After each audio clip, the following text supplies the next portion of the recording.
The sun was setting over the small town of Riverside when Marine Sergeant Jake Morrison pulled into his driveway after a long day at the local VA office. He had been home from Afghanistan for 8 months now, but the transition to civilian life wasn't easy. The nightmares still came and crowds still made him nervous.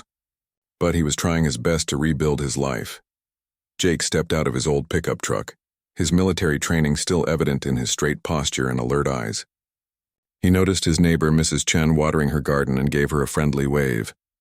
She had been kind to him since he moved into the rental house, often bringing him homemade cookies and checking on his well-being.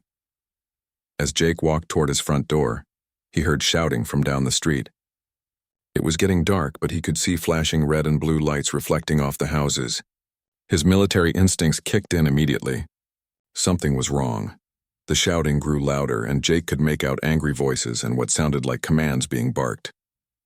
He dropped his keys on the porch and jogged toward the commotion. As a Marine, he had sworn to protect others, and that oath didn't end when he left the service. When Jake rounded the corner onto Maple Street, he saw a scene that made his blood run cold. 3 police officers had surrounded a young Hispanic man who couldn't have been more than 20 years old. The young man was on his knees with his hands raised, clearly terrified and shaking. But what caught Jake's attention most was the large German Shepherd police dog, straining against its handler's leash. Growling and showing its teeth, the lead officer was shouting at the young man, demanding he get on the ground, even though he was already kneeling. The situation felt wrong to Jake. His military experience had taught him to read people and situations quickly, and this didn't look like a dangerous criminal.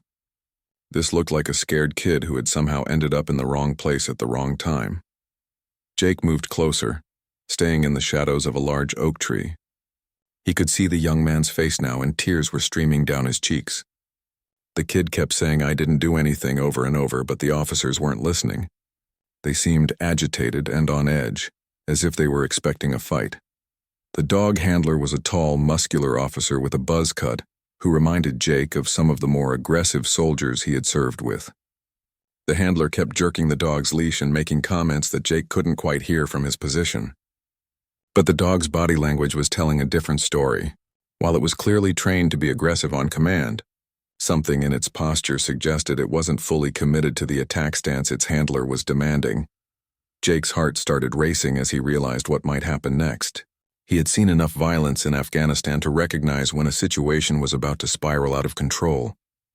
The officers were feeding off each other's energy, and the young man's fear was only making them more aggressive. This was exactly the kind of scenario that ended badly for everyone involved. He pulled out his cell phone and started recording, knowing that whatever happened next, there needed to be a witness. But even as he held up the phone, Jake knew that being a passive observer might not be enough. His Marine training and his conscience were both telling him that he might need to do something more than just watch and record. The wind picked up, rustling the leaves above him and carrying the sound of more sirens in the distance. Backup was coming, which could either calm the situation down or make it much worse. Jake took a deep breath and prepared himself for whatever was about to unfold on this quiet suburban street that was about to become the center of a life-changing confrontation. The tension on Maple Street grew thicker as more police cars arrived. Jake watched from behind the oak tree as 4 additional officers joined the scene, their hands resting on their weapons. The young man on his knees began shaking even more violently, and Jake could hear him whimpering with fear. Officer Rodriguez, the dog handler, seemed to be the most aggressive of the group. He kept yanking on the German Shepherd's leash and barking orders at his canine partner named Rex. The dog was clearly well-trained and obedient, but Jake noticed something interesting in its behavior. Rex would follow the aggressive commands, but there was a hesitation in his movements that suggested the dog wasn't entirely convinced this was the right situation for an attack. Miguel Santos. "You're under arrest for armed robbery," shouted the lead officer, reading from a paper in his hand, but Jake could see the confusion on the young man's face. Miguel kept shaking his head and trying to explain that there had been a mistake. But his heavily accented English was hard to understand in his panicked state. Jake's military experience told him this was a case of mistaken identity. The real suspect was probably long gone, while these officers were terrorizing an innocent kid who happened to be in the wrong neighborhood at the wrong time. He had seen similar situations in Afghanistan where fear and adrenaline led to terrible mistakes. The crowd of neighbors was starting to gather at a safe distance, most of them filming with their phones. Jake recognized several faces from his morning runs through the neighborhood. There was Mrs. Patterson from 2 streets over, and Mr. Williams who owned the corner store. Everyone looked worried and uncomfortable with what they were witnessing. Officer Rodriguez seemed to be getting more frustrated with each passing minute. He was clearly the type of person who expected immediate compliance and submission, and Miguel's continued protests were only making him angrier. Jake watched as Rodriguez leaned down and whispered something to Rex that made the dog's ears perk up and his muscles tense. "Last warning, Santos," Rodriguez shouted. "Get face down on the ground now or I'm releasing the dog." Miguel was crying openly now, his whole body trembling as he tried to comply, but his fear was making his movements clumsy and slow, which the officers interpreted as resistance. Jake could see the situation reaching a breaking point, and he knew he had to make a decision quickly. From his position behind the tree, Jake started moving slowly toward the scene. He made sure his military ID was visible in his shirt pocket and kept his hands where everyone could see them. Years of combat experience had taught him how to approach a volatile situation without escalating it further. As he got closer, Jake could hear Rodriguez giving Rex the command he had been dreading. "Rex, attack position! Ready to engage!" The dog's body language changed immediately, going from uncertain to focused and dangerous. But something in Rex's eyes caught Jake's attention. The dog was looking directly at him now, as if sensing that someone new had entered the equation. Jake was close enough now to hear Miguel's whispered prayers in Spanish. The young man was begging for his life in 2 languages, promising he hadn't done anything wrong. His wallet had fallen from his pocket during the confrontation, and Jake could see a community college ID card and what looked like a work badge from a local restaurant. The lead officer was growing impatient with Rodriguez's hesitation. "Either control your dog or get him out of here," he snapped. "We need to process this suspect and move on to find the real perpetrator." But Rodriguez seemed to have his mind made up. His face was red with anger and embarrassment at being called out in front of his colleagues. Jake recognized the look of a man whose pride was about to make him do something he would regret for the rest of his life. "Rex, attack," Rodriguez commanded, releasing the leash. Time seemed to slow down as the powerful German Shepherd launched himself toward the terrified young man. But Jake was already moving, his Marine training taking over as he calculated distances and timing. He had seconds to act before the situation became a tragedy that would destroy multiple lives forever. Rex launched through the air toward Miguel, his powerful jaws open and ready to strike. But something extraordinary happened in that split second. The German Shepherd's keen senses, honed by thousands of years of evolution and months of careful training, detected something that his human handler had missed. As Rex flew through the air, he caught a scent that stopped him cold. It was the unmistakable smell of a soldier, a warrior, someone who had seen combat and carried the invisible marks of service. Jake Morrison might have been wearing civilian clothes, but his scent told a different story to the highly trained canine. Instead of completing his attack on Miguel, Rex twisted his powerful body mid-flight and landed just inches away from the terrified young man. The dog's entire demeanor changed in an instant. His aggressive posture melted away, replaced by something that looked almost like confusion and conflict. Jake had been sprinting toward the scene, ready to throw himself between the dog and Miguel if necessary. But Rex's sudden change in behavior made him slow his approach. The Marine in him recognized a teachable moment, a chance to de-escalate without violence. "Easy, boy," Jake said in a calm, authoritative voice that carried across the street. "Easy there, Rex." Officer Rodriguez was furious. "Get back! This is police business," he shouted at Jake. But Rex had turned his massive head toward Jake and was studying him with intelligent brown eyes. The dog's tail wasn't wagging, but it wasn't in attack position either. He seemed to be processing something beyond his training. Miguel was still on his knees, too terrified to move. Tears streamed down his face as he stared at the powerful dog that had stopped just short of mauling him. He didn't understand what had happened, but he was grateful for whatever force had saved him from those crushing jaws. Jake continued his slow approach, speaking in the same calm tone he had used with military working dogs in Afghanistan. "Good boy, Rex, you know the difference, don't you?" "You know this isn't right." The other officers were getting agitated. The lead officer stepped forward with his hand on his weapon. "Sir, I need you to step back immediately. You're interfering with police business." But Jake held up his military ID where everyone could see it. "Marine Sergeant Jake Morrison, sir. I live in this neighborhood, and I think there might be a misunderstanding here." Rex took a step toward Jake, his nose working to process all the information his senses were giving him.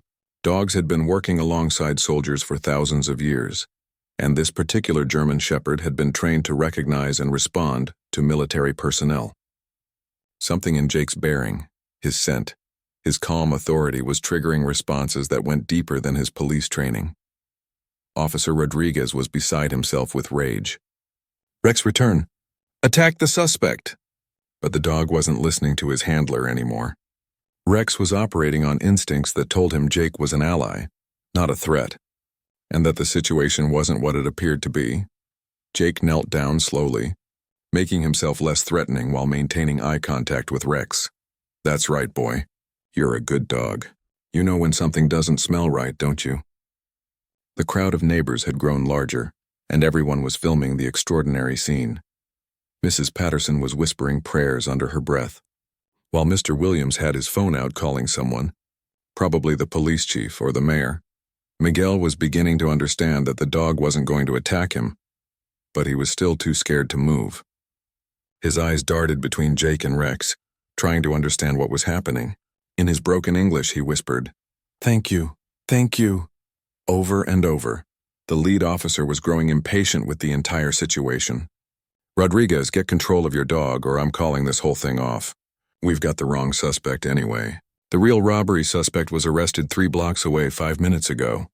The words hung in the air like a thunderclap. Rodriguez's face went white as he realized what he had almost done. He had been seconds away from ordering his dog to attack an innocent college student because of his own pride and anger. The weight of that realization hit him like a physical blow.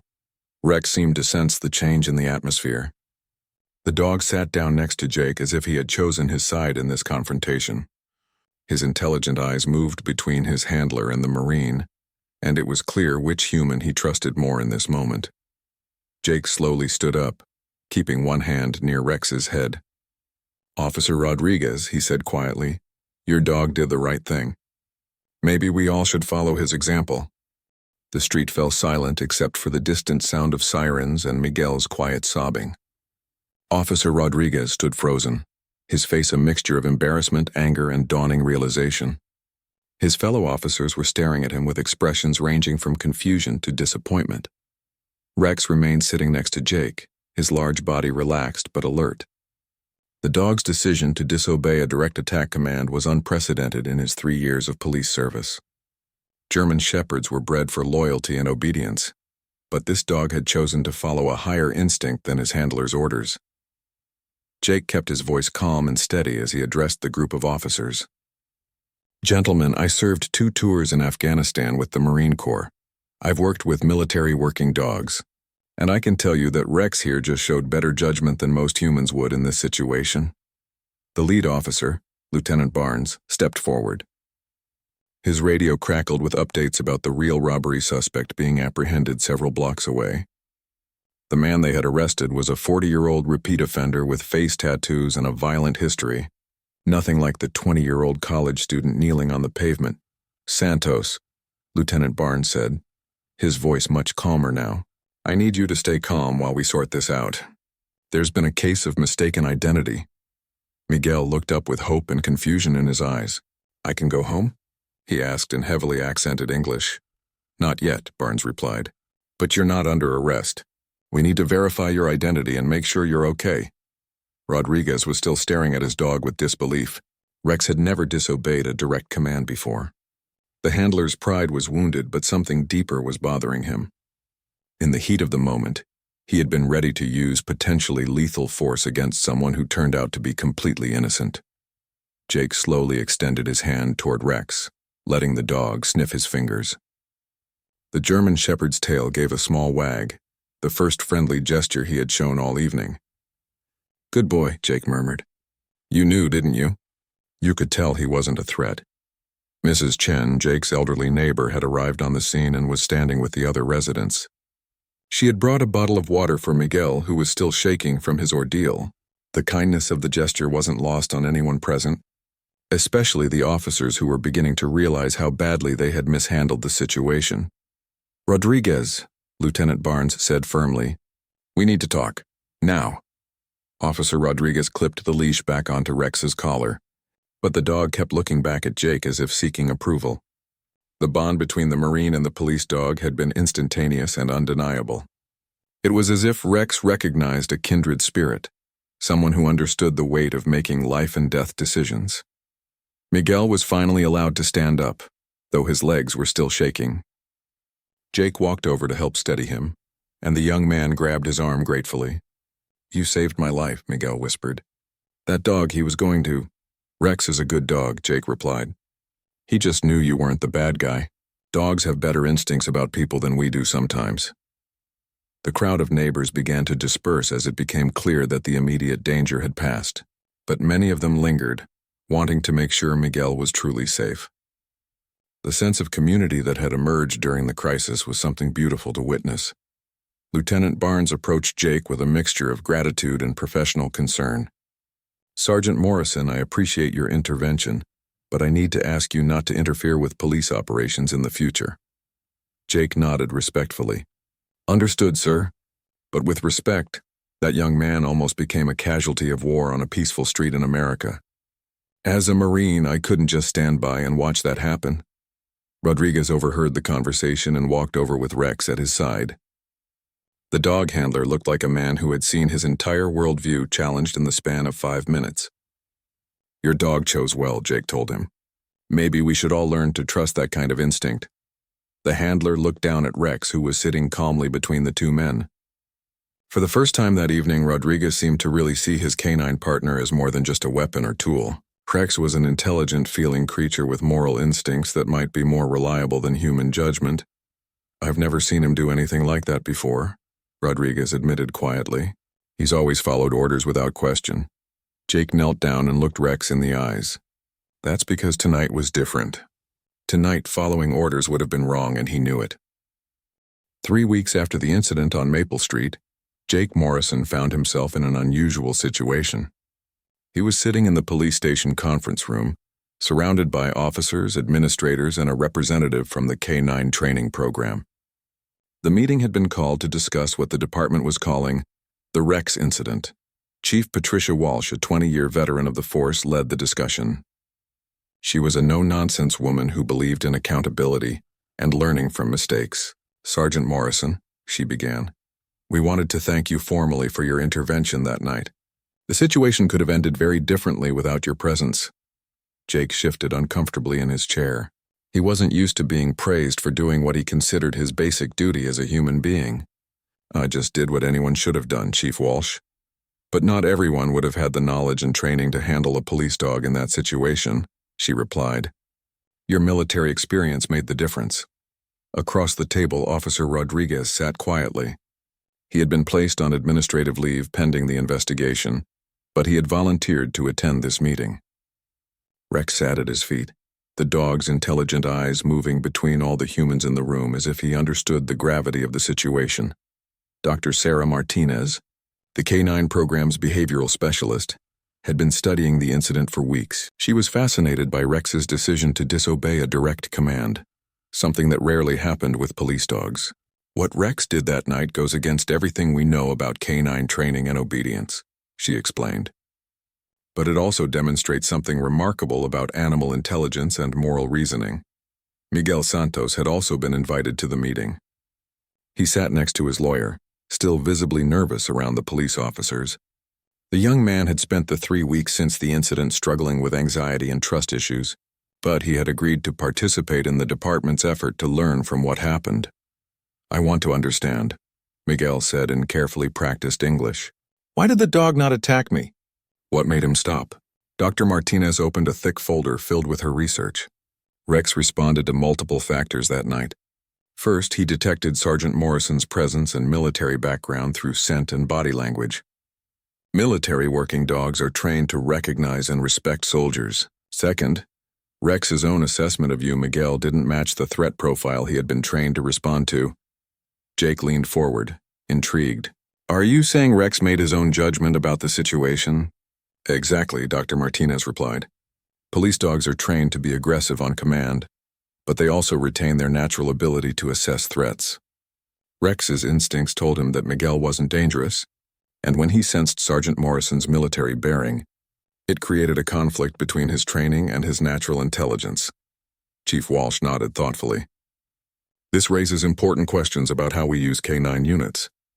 We can't have dogs disobeying commands, but we also can't ignore the fact that Rex's disobedience prevented a serious injury to an innocent person. Officer Rodriguez finally spoke up. I've been thinking about this every day since it happened. Rex and I have been partners for 3 years, and I thought I knew him completely. But that night he saw something I didn't see. He knew Miguel wasn't a threat before any of us figured it out. The room fell quiet as everyone processed his words. Rodriguez reached down and patted Rex's head, and the dog looked up at him with what could only be described as forgiveness in his eyes. Jake watched the interaction between handler and dog with interest. In Afghanistan, we learned to trust our military working dogs completely. They could detect IEDs, sense hostile intent, and navigate dangerous situations better than any technology we had. Maybe the question isn't why Rex disobeyed, but why we don't trust our K9 partner's judgment more often. Dr. Martinez was taking notes furiously. That's exactly what I'm recommending in my report. We need to modify our training protocols to include scenarios where dogs are encouraged to make independent assessments, rather than simply following orders blindly. Miguel raised his hand tentatively. Can I say something? When Chief Walsh nodded, he continued. I was very scared that night, but when the dog stopped when he looked at the soldier, I could see that he was thinking. He was deciding. It was like he had a choice and he chose to be good. The simple eloquence of Miguel's words struck everyone in the room. Here was a young man who had almost been seriously injured by a police dog, and he was praising the animal's moral capacity. Rex seemed to sense that he was the center of attention. The German Shepherd stood up and walked around the table, stopping first at Miguel's chair. To everyone's surprise, he sat down and placed his large head on Miguel's lap. Miguel froze for a moment, then slowly reached down to pet the dog's head. I think Rex is trying to apologize, Jake said softly. Officer Rodriguez's eyes filled with tears as he watched his partner seek forgiveness from the young man he had almost attacked. Rex, come here, boy. But the dog stayed with Miguel for another moment, as if making sure his apology was accepted. Only when Miguel smiled and said, "It's okay, good dog," did Rex return to his handler's side. 6 months later, the Riverside Police Department had become a model for K9 training programs across the country. The Rex Protocol, as it came to be known, revolutionized how police departments thought about the relationship between handlers and their K9 partners. Jake Morrison had been hired as a civilian consultant to help implement the new training program. His military experience with working dogs, combined with his natural ability to read both human and canine behavior, made him invaluable to the department's reform efforts. The training facility buzzed with activity as Jake worked with a new group of officers and their K9 partners. Rex and Officer Rodriguez were among the teams helping to demonstrate the new techniques that emphasized partnership rather than simple command and obedience. The key, Jake explained to the group of rookie handlers, is learning to read your dog's body language and trusting their instincts. Rex taught us that dogs can make moral judgments just like humans can. Sometimes their judgment is better than ours. Rodriguez nodded in agreement. His relationship with Rex had deepened considerably since the incident on Maple Street. The handler had learned to watch for subtle signs of uncertainty or disagreement from his partner, and their work had become more collaborative as a result. Before, Rodriguez told the new handlers, I thought my job was to control Rex completely. Now I understand that my job is to communicate with him and trust him to make good decisions. We're a team, not a master and servant.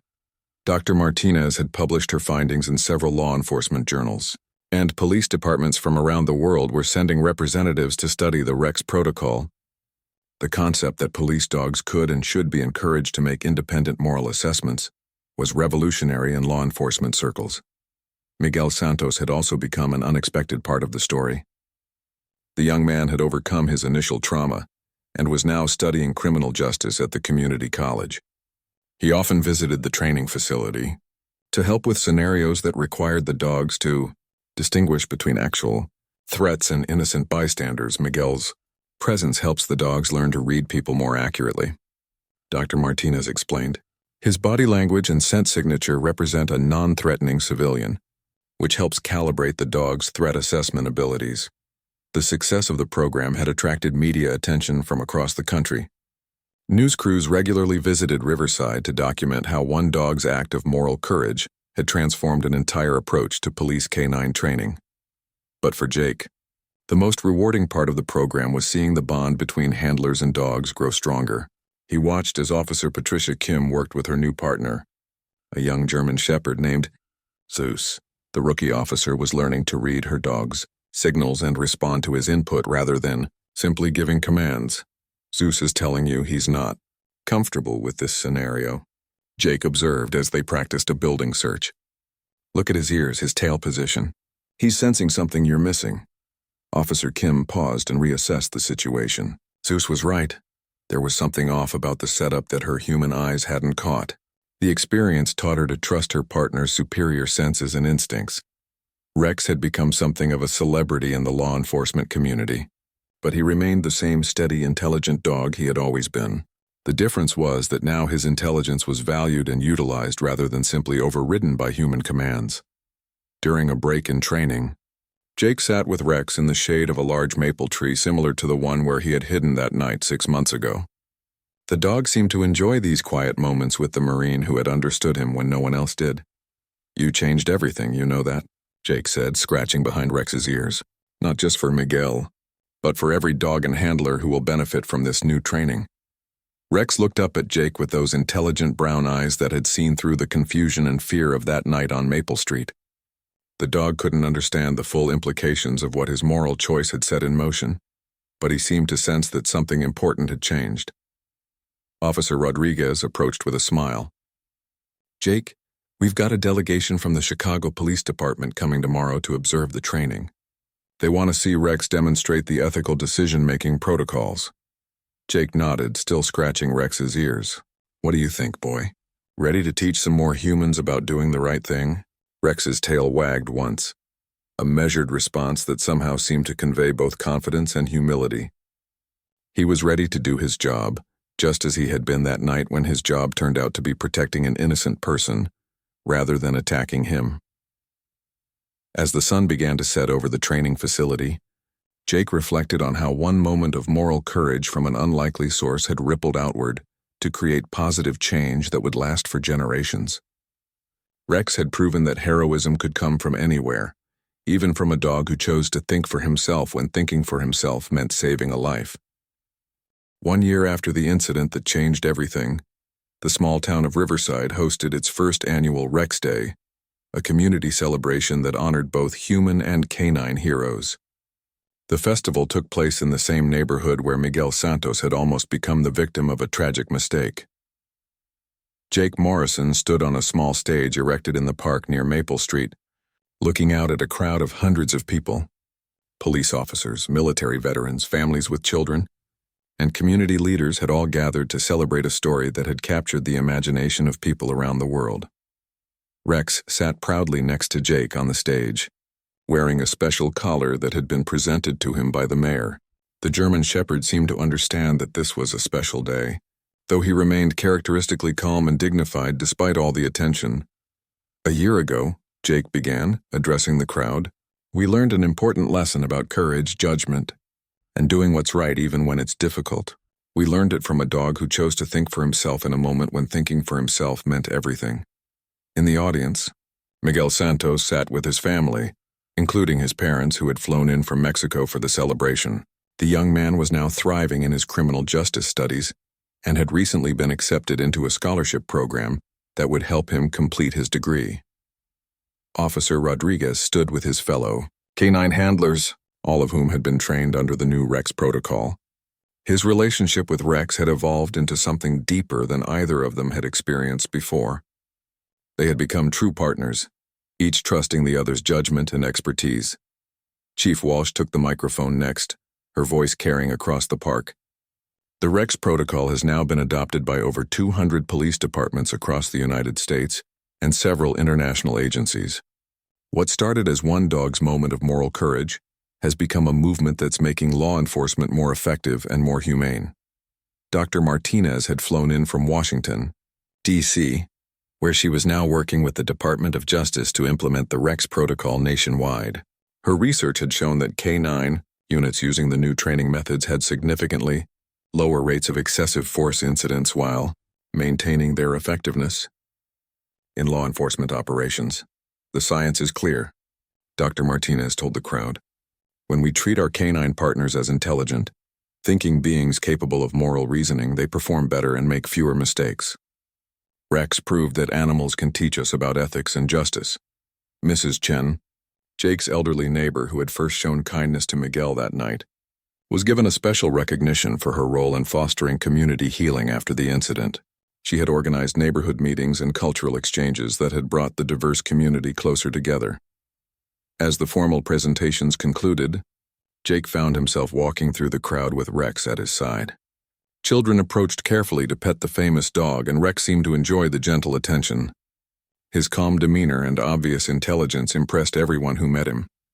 Miguel approached with his parents, both of whom spoke limited English, but whose gratitude needed no translation. Miguel's father shook Jake's hand firmly while his mother tearfully hugged Rex, whispering what Jake assumed were blessings in Spanish. "Sergeant Morrison," Miguel said, his English much improved after a year of college classes, "I want you to know that I'm going to become a police officer. Because of what happened, because of what Rex taught us, I want to be part of making things better." Jake felt a surge of pride and emotion. The young man who had been terrorized by the system a year ago was now choosing to join it and improve it from within. It was the kind of transformation that gave meaning to everything they had all been through. Officer Rodriguez joined their small group, Rex immediately moving to stand between his handler and Jake, as if bridging the gap between his two favorite humans. "Miguel," Rodriguez said, "when you graduate from the academy, I hope you'll consider working with a canine unit. You understand these dogs in a way that most people never will." As the sun began to set over Riverside, painting the sky in brilliant oranges and purples, Jake reflected on how profoundly his life had changed. He had come home from Afghanistan struggling to find purpose and meaning in civilian life. Now he was helping to train the next generation of police officers and their canine partners, ensuring that Rex's lesson would continue to ripple outward for years to come. Rex seemed to sense the contemplative mood. The dog sat next to Jake and looked out over the celebrating crowd, his intelligent eyes taking in the scene of community and hope that had grown from one moment of moral courage. "Good boy, Rex," Jake said quietly, scratching behind the dog's ears one more time. "You showed us all what it means to do the right thing even when it's hard. Especially when it's hard." Rex's tail wagged slowly, and for a moment Jake could have sworn he saw something like satisfaction in the dog's eyes. Rex had done his job that night on Maple Street, and he was still doing it every day, teaching humans about courage, judgment, and the importance of listening to that quiet voice inside that knows the difference between right and wrong. As the first Rex Day celebration wound down and families began heading home, Jake knew that this was just the beginning of a legacy that would outlast all of them. Rex had proven that heroes come in all forms, and sometimes the most important lesson comes from those who can't speak, but whose actions say everything that needs to be said about character, courage, and doing what's right.